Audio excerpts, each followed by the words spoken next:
Hi everyone, I'm Hayley. I'm always in the craft room, but next week I'll be in Spain. So I'm here today to show you everything that I'm packing for a 5-night family holiday. We are staying with my mum and dad, my brother, his wife, their 2 children, my husband, our 2 children in a private villa, and I am so excited. And the first thing I have to show you is this tankini. So some of you will recall, because I've been going on about it for so long, that last year actually I bought 2 ready-to-wear swimsuits. They were DKNY branded from TK Maxx. I love both of them. I love the cut, but I had an issue with them last year on our family holiday.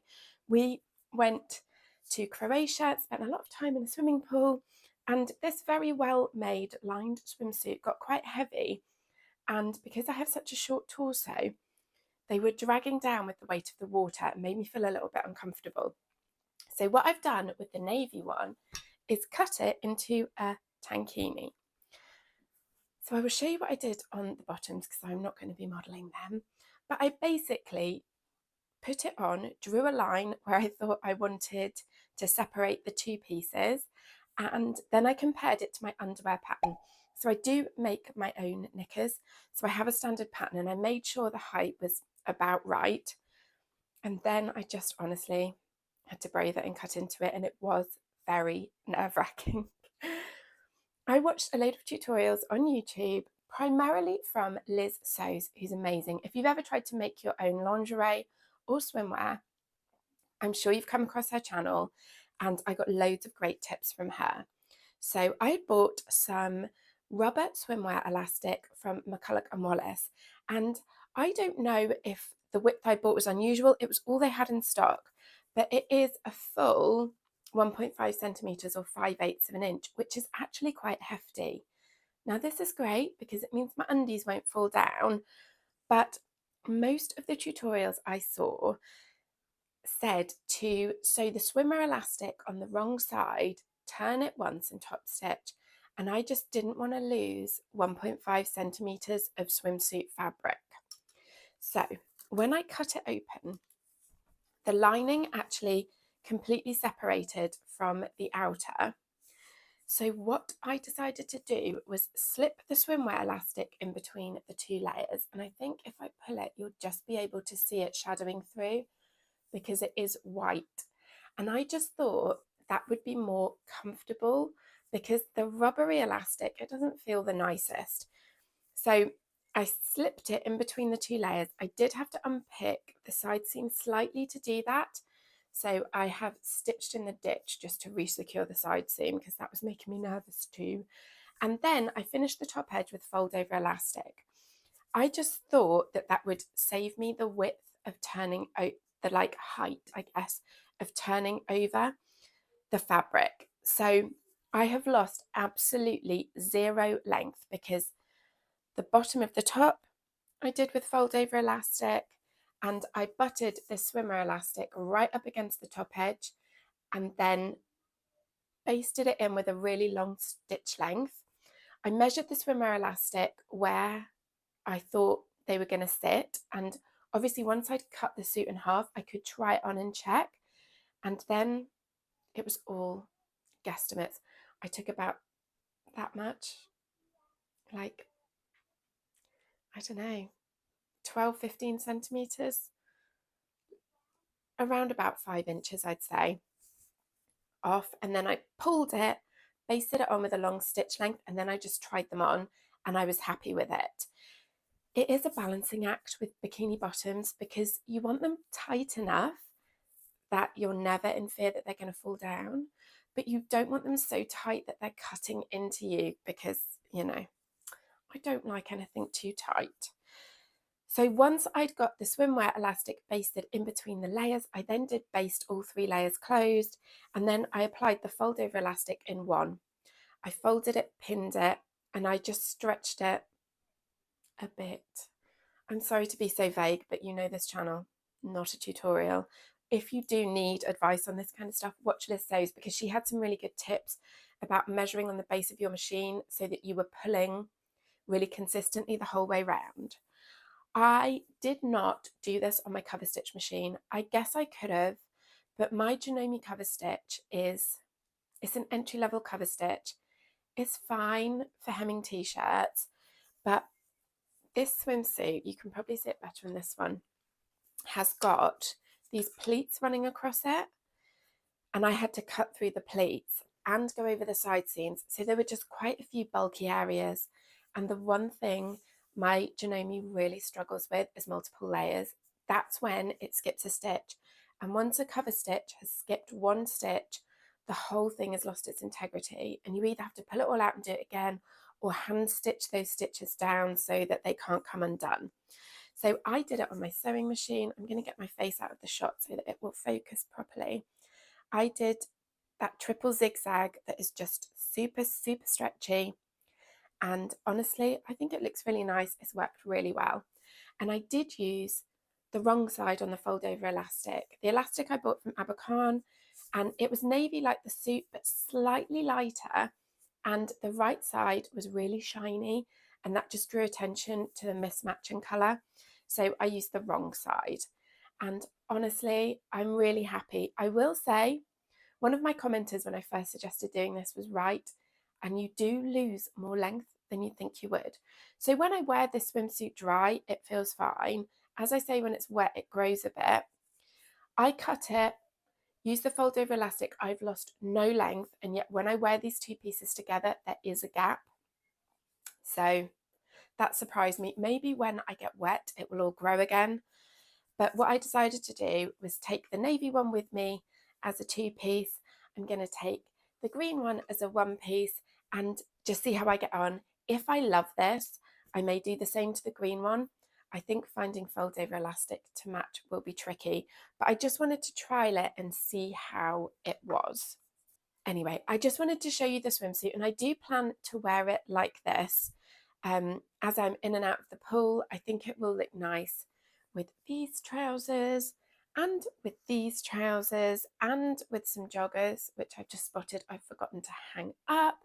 But what I am going to do, because I don't want to film a whole vlog in my swimsuit, is go and get changed into the outfit I'm wearing on the plane, because that's always the first job. When I pack, I'm like, what are you wearing to travel? And then you don't accidentally pack it. So do excuse me.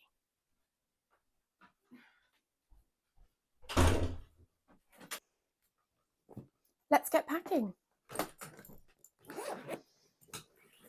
So to travel in, I'm wearing this Marilla Walker Mayer dress. It is a pattern for wovens, and I've made it in a knit. And as a consequence, it's not the best fit. I should have sized down. However, it's super comfy for traveling, and this will also be really useful to throw on by the pool for a bit of sun coverage, or if I get a bit chilly. I always get cold on the plane, and we are leaving pretty early, so it might be nippy here in the UK. So I will be wearing them with these ready to wear M and S leggings, and I'm going to wear trainers to travel just so my feet are super comfy. So the first thing I'm going to pack is my big floppy sun hat, because, hate the sun. And in that, I'm going to shove all of my swimwear so that it keeps its shape. So there's my tankini, and also the green one. And this, I think, will look really nice also with all the bottoms I've brought if I want to get out the pool and just throw some trousers on for lunch or a skirt. I think it's an unusual colour for me, but yeah, I really like it. So all of these have made my hat nice and filled out. So I'm going to put that in the bottom of the case and then pack everything else around it. Okay, so for first thing in the morning and for by the pool, I'm going to take this robe as my cover up. I did have some kind of loose plans to make a nice cover up from a gorgeous cotton silk blend sari fabric that my parents brought me back from Malaysia, but I just couldn't find the perfect pattern.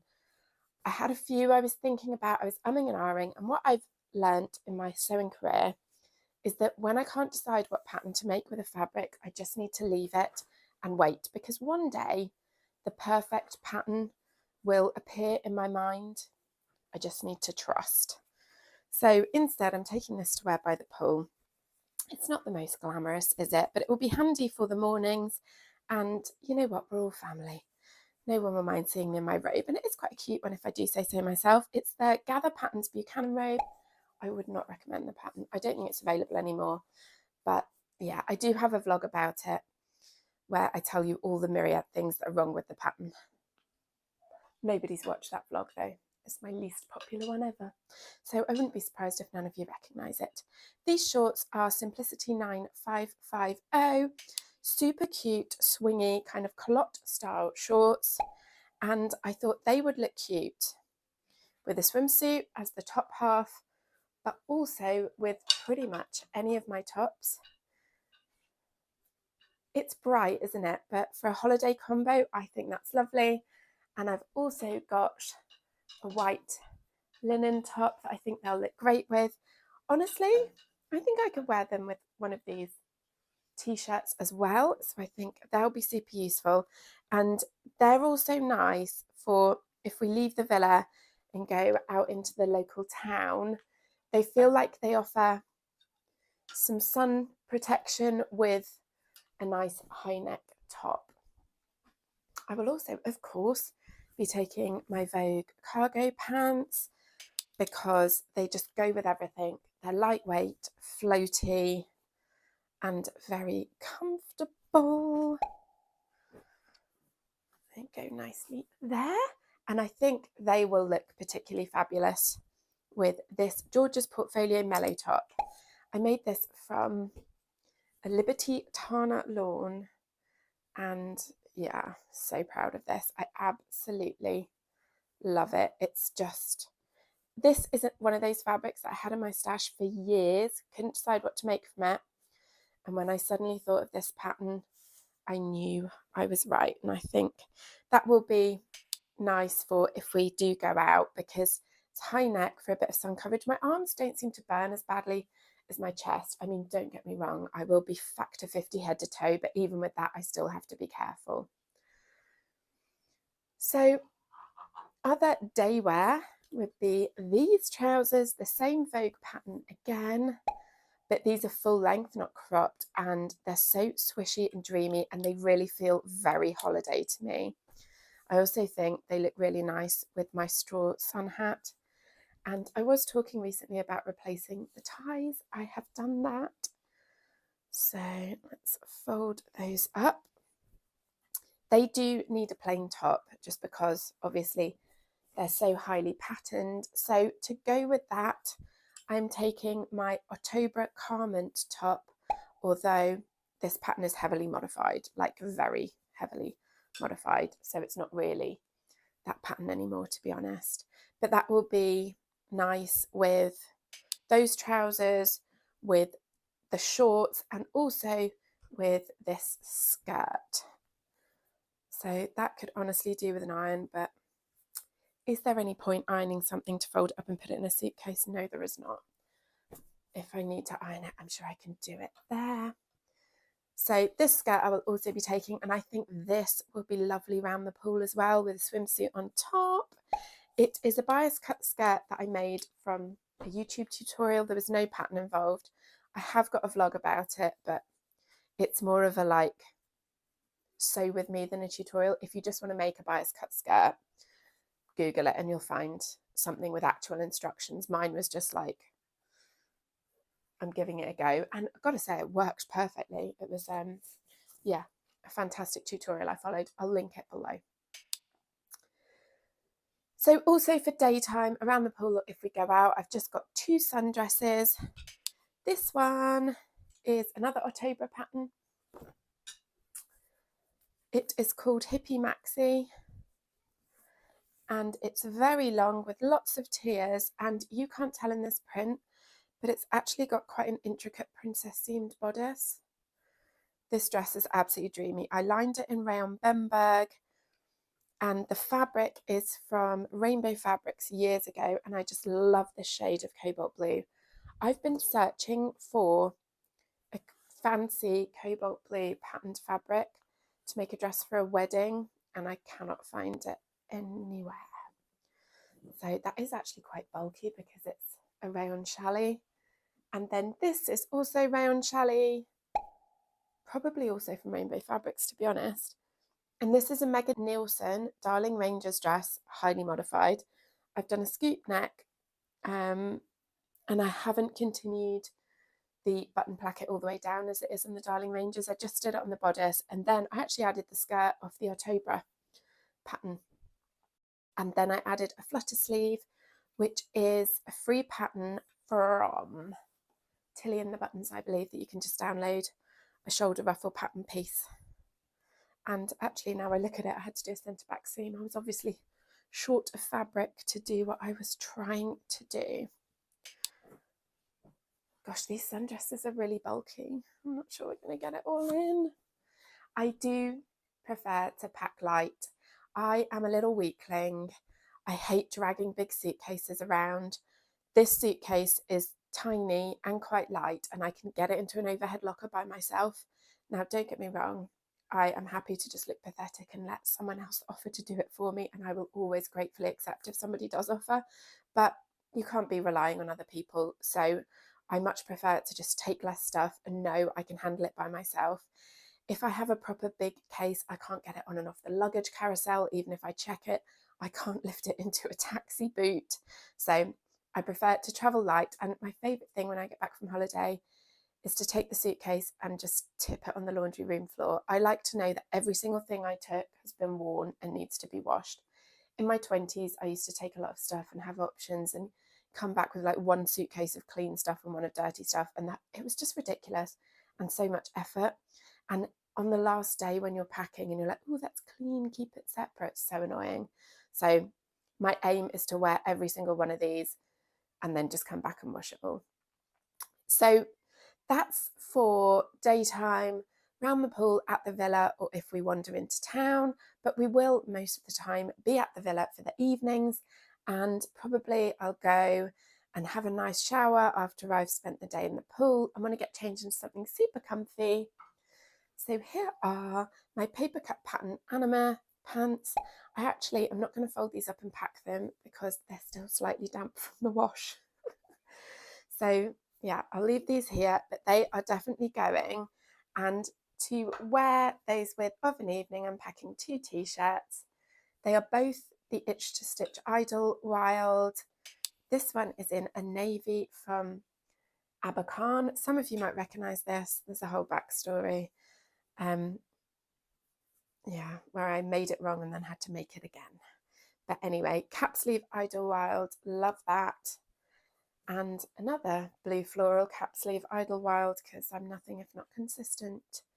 This is a ditzy floral from Dots and Stripes in Scotland, and I just love how the Idlewild has you double the sleeve for the cap sleeve, so that I just think that looks really, really good if it peeks out. So that should do of an evening. I can also wear this with my comfy leggings. And then I do need a top layer for the evenings because it might get cold on the med once the sun sets. And I was thinking about this Harper cardigan and maybe throwing that in. I mean, that would be cute, wouldn't it, to wear with my navy cargo pants or even the joggers. So I think I am going to take that. I'm umming and ahhing though about a top layer. I love this Harper cardigan, hot pink, which I love. It's the classic length. Because it's longer, it's not the greatest look with everything. So I might instead, I think, take my French Navy Roscoe in a white bobbly, is it boucle? I don't know what you call it, but I got it from Jenny Stitches and I love that jumper. And the reason I'm thinking that would be a good one to take is that white will go with all of that and it's really warm and I can throw it on the plane. The reason it's not here is because it's in the wash. Literally, as I was hanging everything up, I looked at it and thought that needs a wash.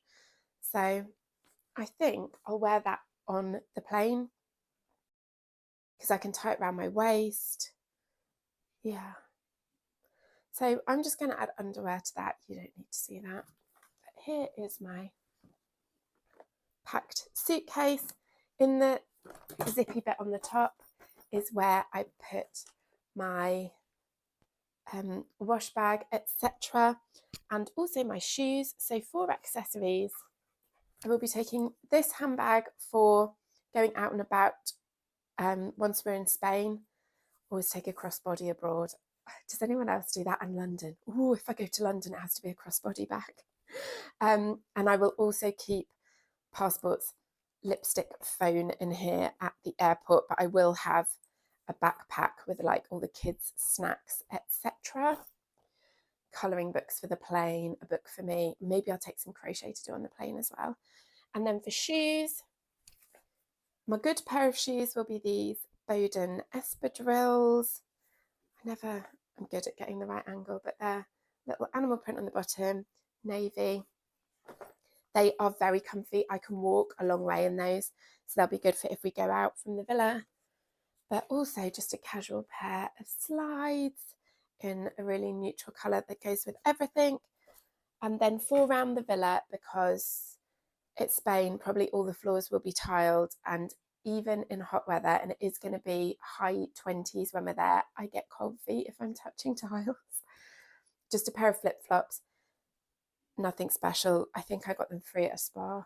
You know, when they issue you with some flip-flops, I always save them because they're always so useful for holidays. So yeah, that's everything I'm taking with me. I have been a very good organised vlogger and got ahead with my content. So actually, by the time this vlog goes out, I will already be back. But as of today, I'm just so excited for our holiday. So of course, I will let you know how everything goes when I get back, and I hope to see you then. Bye.